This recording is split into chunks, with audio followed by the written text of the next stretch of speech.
Hello दोस्तों, नमस्कार। कैसे आप सब? साथियों, मुझे पता है कि आप अभी बिल्कुल परेशान हैं रिजल्ट का वेट करते हुए और बिल्कुल पढ़ नहीं पा रहे हैं। सबसे पहले मैं जीतन स्वागत करता हूं आपका मेरे चैनल एग्ज़ाम डेस्टिनेशन पे।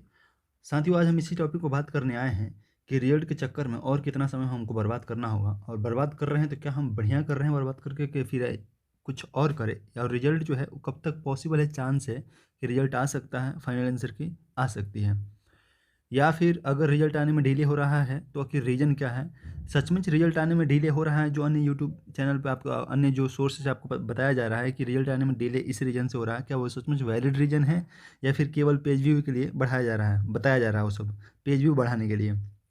आइए हम एक-एक करके बात करेंगे। सबसे पहले देखिए साथियों, रिज़ल्ट जो है, रिज़ल्ट के चक्कर में जो आप समय बर्बाद कर रहे हैं, मैं अभी तक इस पे 3 से 4 वीडियो बना चुका हूँ कि रिज़ल्ट के चक्कर में आप अपना समय बर्बाद मत कीजिए। प्लीज़ समय बर्बाद मत कीजिए, आप पढ़ाई पे फ़ोकस करिए, क्योंकि नेक्स्ट साइकिल केवल अब मार्च बचा हुआ है, फरवरी खत्म हो गया, मार्च, अप्रैल एंड मई, यही 3 महीना जो है वो बचा हुआ है। 3 महीने के बाद से जून में आपको कब आ जाएगा पता नहीं चलेगा, और ये 3 महीने में कब जाएगा पता नहीं चलेगा, क्योंकि होली अब समझिए 14 मार्च में होली है, तो इस तरह से ये मार्च खत्म हो जाएगा। अप्रैल और मई एक गर्मी का मौसम है, और कब खत्म हो जाएगा आपका प्रिपरेशन वैसे ही रह जाएगा अगर आप नहीं स्टार्ट कर रहे हैं तो। ऑलरेडी आप 3 जनवरी से लेकर के और आज है 16 फरवरी, लगभग 1.5 महीने का समय आप गंवा चुके हैं एग्ज़ाम देने के बाद से। अगर जिसका एग्ज़ाम 3 जनवरी को हुआ था, तो अगर जिसका एग्ज़ाम 27 जनवरी को हुआ था, वो भी समय लगभग लगभग 1 महीना गंवाने वाला है, क्योंकि 27 जन से लेकर के और 16 फरवरी, ये भी लगभग 1 महीना 20 दिन का समय हो गया है। तो ये एकदम ही अनुचित है साथियों, क्योंकि अगर आप इतना समय गंवा रहे हैं तो फिर से आप अगला साइकिल का रिजल्ट भी आपको वैसे ही देखने को मिलेगा, जैसे अभी आप इसी तरीके से असमंजस में पड़े हुए हैं कि होगा या नहीं होगा, होगा या नहीं होगा।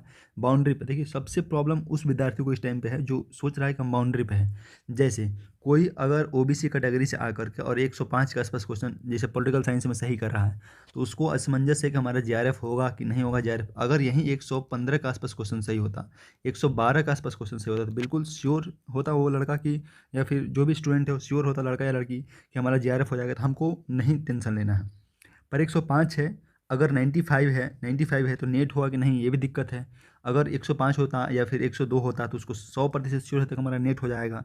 तो इसीलिए हम 100% श्योरिटी वाले चीज़ों में जाने के लिए आपको मेहनत करना होगा साथियों। और अगर आप अभी समय बर्बाद कर रहे हैं, तो मुझे लगता है कि 2 महीना ऑलरेडी बर्बाद कर चुके हैं, और अभी भी बर्बाद कर रहे हैं रिजल्ट के चक्कर में। रिजल्ट देखिए, रिजल्ट आने में एक एवरेज जो समय होता है, प्रोविजनल आंसर के आने के बाद से 25 से लेकर के और लगभग 38 दिन का समय अभी तक देखा गया है। पिछले 3-4 सालों का ट्रेंडिंग यही रहा है कि लगभग 25 से लेकर 40 दिन का 38 दिन का समय लगता है। अगर हम 31 तारीख को मान लेते हैं कि 31 जनवरी को अगर आंसर किया है, प्रोविजनल आंसर किया है, तो जाके ये 28-29 फरवरी तक, ये फरवरी ख़त्म होने के बाद से 28 फरवरी तक आपको क्या होगा, पूरा फरवरी समाप्त हो तो 1 महीना होगा, यानी कि 30 दिन के आसपास होगा। अगर हम इसका एवरेज भी मानते हैं, तो भी एवरेज भी आप मानिएगा तो 30 दिन के आसपास आएगा, और 30-31 दिन आएगा। तो आप ये समझिए कि इस महीने के लास्ट में आपको रिजल्ट देखने को मिलेगा। ये घटिया एक्सक्यूज़ है कि एनटीए समय इसलिए ले रही, क्वेश्चन फैक्चुअल था, तो एनटीए को जो चैलेंज किए गए हैं क्वेश्चन, तो उसको लेकर समय लग रहा है, क्योंकि क्वेश्चन ज़्यादा फैक्चुअल हो गया था इसलिए। ये सब तमाम जो रीज़न दिए जा रहे हैं, तमाम जो एक्सक्यूज़ दिया जा रहा है, ऐसा कुछ नहीं है। एनटीए अपने टाइम पे ही रिजल्ट जारी करेगा, और उसको टाइम जो लगता है वो एवरेज 30 दिन का समय लगता है, और 30 दिन पूरा फरवरी के लास्ट में ही होगा। तो फरवरी के लास्ट तक ही चांस है कि रिजल्ट आए। हो सकता है कि 1-2 मार्च तक आ जाए। हाँ, अगर रिजल्ट आपका 25 से पहले या 25 के आसपास आ जाएगा तो वो अच्छी चीज़ है। वो तो आप मेंटली प्रिपेयर इस चीज़ के लिए रहिए कि हमारा रिजल्ट 30 दिन के बाद आएगा, और 30 दिन जो हो रहा है वो फरवरी के लास्ट में हो रहा है।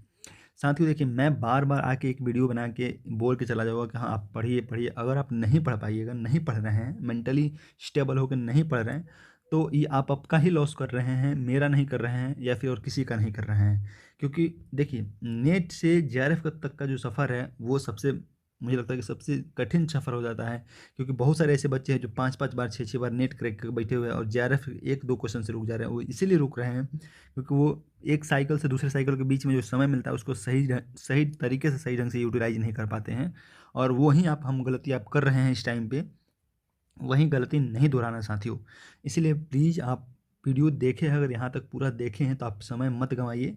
आप अपने पढ़ाई पे फ़ोकस करिए, पीवाईक्यू को एनालाइज़ करिए, और जो रिवीजन के लिए आपका नोट्स है उसको करिए। हम अपने यूट्यूब चैनल पे साथियों पूरे पॉलिटिकल साइंस की क्लास चला रहे हैं, 10 क्लास के आसपास, 8 क्लास के आसपास हो चुके हैं अभी तक यूनिट 1 का। उसको आप देखिए, उसका नोट्स टेलीग्राम चैनल पर जाकर हमारे टेलीग्राम चैनल ज्वाइन करिए और वहाँ से उसका नोट्स आपको मिलेगा, PDF मिलेगा, उसको आप उसका फ़ायदा उठाइए साथियों। और अपना तैयारी का जो एक नया आयाम दीजिए, ताकि आप नेक्स्ट जो जून में साइकिल हो रहा है उसमें आप 80+ क्वेश्चन सही करें। और इसके लिए हमारा जो जून में JRF बैच है साथियों, जून में JRF उसको आप ज्वाइन करिए और क्लियर करिए, कंफर्म करिए, अपने आप से एक रेजोल्यूशन लीजिए कि हाँ हमको जून में JRF चाहिए तो चाहिए, चाहे 5 बार नेट हुआ हो, चाहे 6 बार नेट हुआ, पर हमको जून में JRF चाहिए, एनी हाउ JRF चाहिए तो चाहिए। और जो बच्चों का स्कोर अच्छा है ऑलरेडी, वो अपने PhD एंट्रेंस का तैयारी करें साथियों। स्कोर कार्ड आ जाएगा, 1 महीने का समय लगता है प्रोविजनल आंसर की से, और वो फरवरी के लास्ट में स्कोर कार्ड डेट होगा और आ जाएगा रिजल्ट, स्कोर कार्ड आपका जो है। अगर आप श्योर है कि हमारा 1110 या 1115 क्वेश्चन सही हो रहा है तो हम JRF में हैं, तो आप स्कोर कार्ड का वेट करिए, ना कि अपना टाइम गंवाइए साथियों। समय इंपॉर्टेंट है, एक बार चला जाएगा तो फिर दोबारा आपको नहीं आएगा समय। आप बिलीव करिए कि 2 महीने टाइम गंवा चुके हैं, 2 महीने और बचा हुआ है आपके पास। अब देखिए कैसे आपको यूटिलाइज करना है। नहीं तो अगर मुझे लगता है कि अगर सोचिए, अगर 28 फरवरी तक भी रिजल्ट नहीं आया, बाय द वे कुछ NTA को तो आप कुछ नहीं कर सकते। ये नहीं कि आप मेल करिएगा, हाँ वो अपने टाइम पे रिजल्ट देगा। अगर सपोज करिए ये रिजल्ट 15 मार्च तक लेके जाता है तो क्या करिएगा? आपके पास कुछ है करने के लिए? नहीं, आप अपना 15 मार्च तक का समय गंवा रहे हैं, 3 जनवरी से लेकर के, और 15 मार्च का समय लगभग 2.5 महीने का समय हो जा रहा है साथियों। और 2.5 महीने का समय अगर गंवा रहे हैं, 6 महीने का साइकिल रहता है, फिर 3 महीना और बचेगा, सोचिए। तो इसीलिए टाइम मत गंवाएं, रिजल्ट जब आना होगा आ जाएगा, रिजल्ट आपको पता है कि क्या आने वाला है। हो सकता है कि थोड़ा बहुत जो बाउंड्री पे उनको थोड़ा दिक्कत हो, वो भी अपना टाइम ना गंवाएं, अगले साइकिल के लिए तैयार रहिए साथियों। बहुत सारे PhD का एंट्रेंस का फॉर्म निकला हुआ जो अब क्लोज हो रहा है साथियों, उसको भरिए जो बचा हुआ है।